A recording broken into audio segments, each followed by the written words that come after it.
Netanyahu, I think, is going to pay the ultimate price. This is going to be his downfall.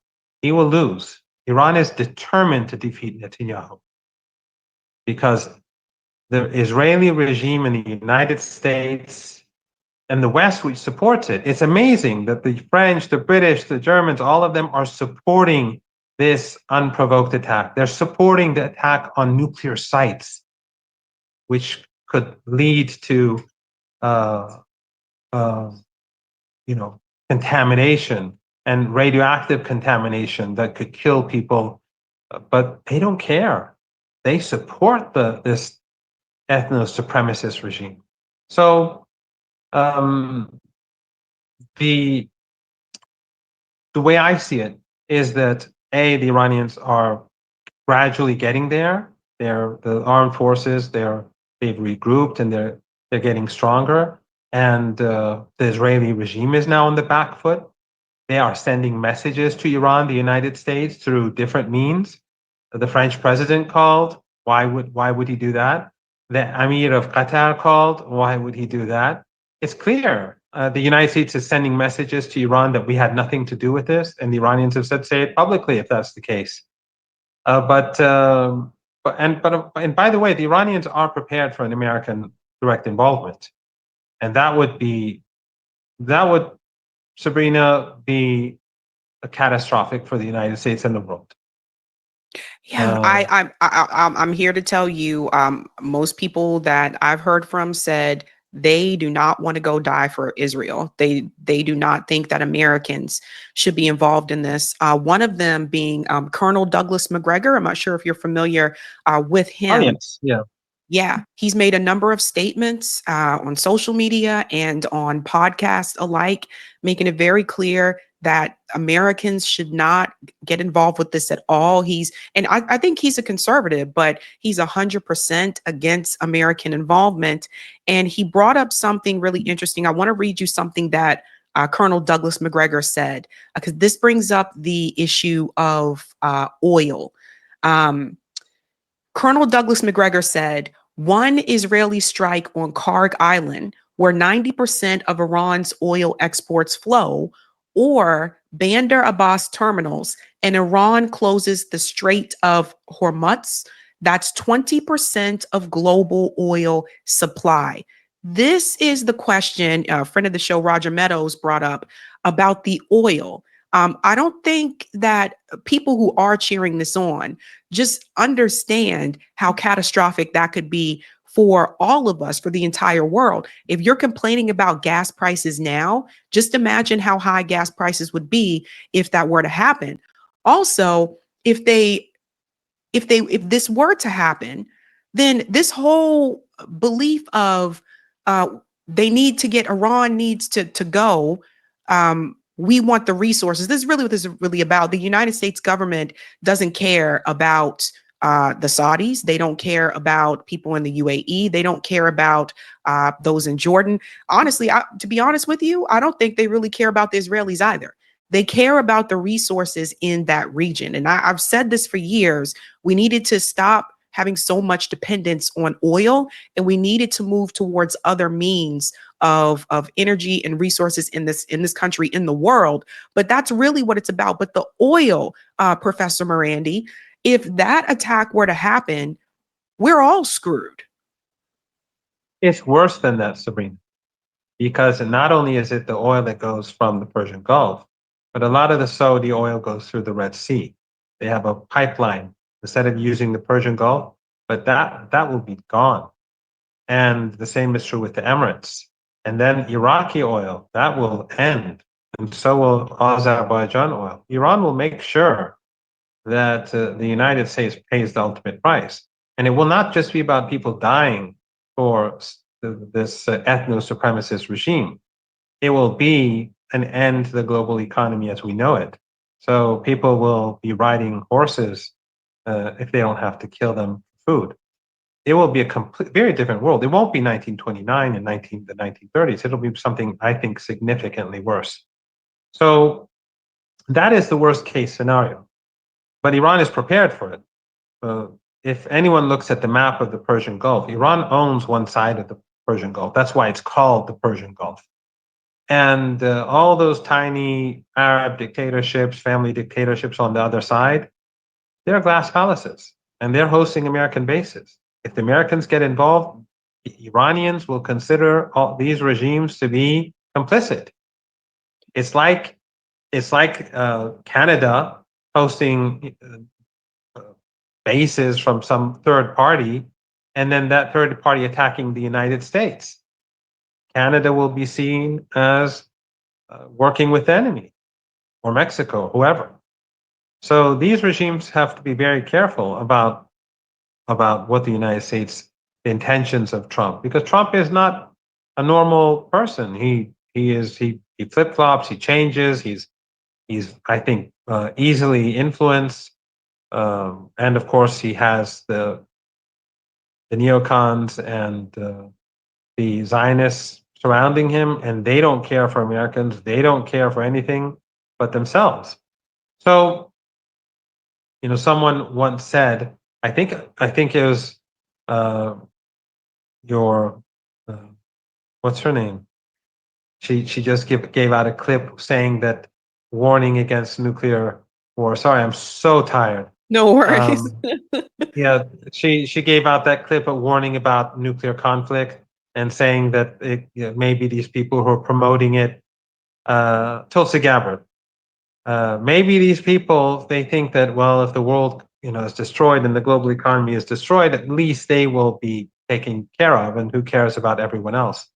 But if the U.S. economy collapses and you have gasoline at, I don't know, $25 a gallon, I think a lot of Americans will be searching for these people, trying to find them, because they've destroyed their lives. I agree with that 100%. This is the warning we've tried to give people now, not too long after October 7th. I know you and many others were warning people that Israel needs to be held accountable. Otherwise, this could lead to a possible war with Iran, not because Iran wanted that, but because Benjamin Netanyahu made it very clear, the Greater Israel Project, right? And he said that Iran was the curse. They didn't want Iran there. So it's very clear like what they want to do. They want to expand. This isn't just Gaza or the West Bank, right? So people did not take, I think, that warning to task. I feel like people just thought, well, this will eventually end when Donald Trump is elected. And I didn't believe, I think people don't understand. It doesn't matter if Donald Trump won or Kamala Harris won. I think we would still be at this point that we're at today. I really do, because both parties support Israel. So I don't, if Kamala would have won, I also still think that Israel would have attacked Iran. Actually, it could have been even harsher because Benjamin Netanyahu has less respect for Kamala Harris than he did for Donald Trump. So these are things to think about. But people are starting to ask the question, who is going to come to help Iran? And that brings up Yemen. People are asking about Russia and China. If this continues to escalate, do you foresee Yemen possibly, striking Israel again or more? Or do you see Russia and China getting involved in any way? Well, Sabrina, in the 1980s, when Saddam Hussein invaded Iran and he had the support of the West and the Eastern Bloc, both blocs, Iran was all alone. No one was supporting Iran. And we had difficulty, as I maybe have said before, we had problems importing gas masks because the West tried to block us from purchasing them. So I remember my own gas mask was North Korean. So the North Koreans were really the bad guys. They provided us with gas masks, and the West tried to prevent us from, and the Soviet Union at the time tried to prevent us from having gas masks, and they were providing Saddam Hussein with the chemical weapons to use against us. So that's how sinister these people were. We were a country under siege. We were all alone, and the revolution had just happened. The institutions were just emerging. The state wasn't It was a new government, a new political establishment. The armed forces were not prepared, but we overcame, and we defeated Saddam Hussein's aggression on our own. He failed to take anything from Iran, and ultimately he went bankrupt, and that's why he invaded Kuwait. And we know the rest of the story.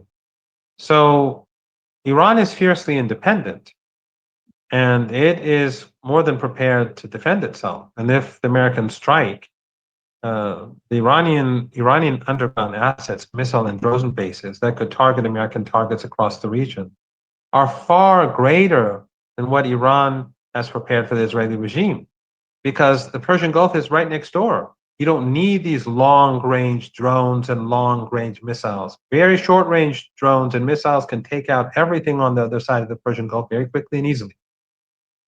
And all these bases are underground, because ever since the United States invaded Afghanistan and then Iraq and surrounded Iran effectively in 2003, the Iranians were preparing themselves for a potential American invasion. And so they started building all their key assets underground. That's why the Israelis have not been able to destroy any of Iran's missile or drone bases, because they're deep underground. That's why they cannot destroy the nuclear program. They can destroy a few buildings on the land. They're not important. The nuclear program, it's all underground, and factories, all key. Increasingly over the years, the Iranians put key assets deep underground. So they've been preparing, because that's the only way they could protect them in case of war with the United States. So is it better now? Yeah. Okay, so that's the only way that the Iranians could defeat they could protect themselves against a more powerful adversary. But since then, the Iranians have been building sophisticated drones and sophisticated missiles, and now we're seeing them in action, and how the Iranians are outmatching the Israelis. The Israelis, increasingly, we're seeing their air force being less effective, and the missiles that they fire at Iran have small warheads. You see what the Iranian missile warheads do in Israel. And by the way, this is what you said that I wanted to correct. We haven't used a single hypersonic missile yet. Those missiles that you've seen that hammer the Israeli regime hard, those are not hypersonic missiles. And most of the missiles that the Iranians are using right now are older generation. They're using some newer missiles, but mostly older missiles, because they've had them for 25, 30 years. They want to get rid of them. So the hypersonic missiles have yet to be used. And Iran has said that they have a lot that they have not revealed up to now. So I think that in the days ahead, things are going to get bad. And my advice to these Zionists is to leave, go back home, go to the United States, go back to New Jersey or the Bronx or wherever it is in the United States that you're from, or back to Eastern Europe or to Russia or to Germany. Go back home and live safe lives. And those Jewish Palestinians, they can stay put. They're indigenous. It's their territory too. But for the bulk of them, they can go back to the Arab countries or the African countries that they came from. But that's the way to escape this. But Iran is not going to relent. Iran will not allow the Israeli regime or the Americans to gain anything through this aggression. Iran is determined to make them regret this. And that is why I think we're nearing the end. I'm guessing we're nearing the end of Netanyahu's reign of terror. Hey guys, this was a Sabby clip. If you like what you saw, hit that like button and subscribe.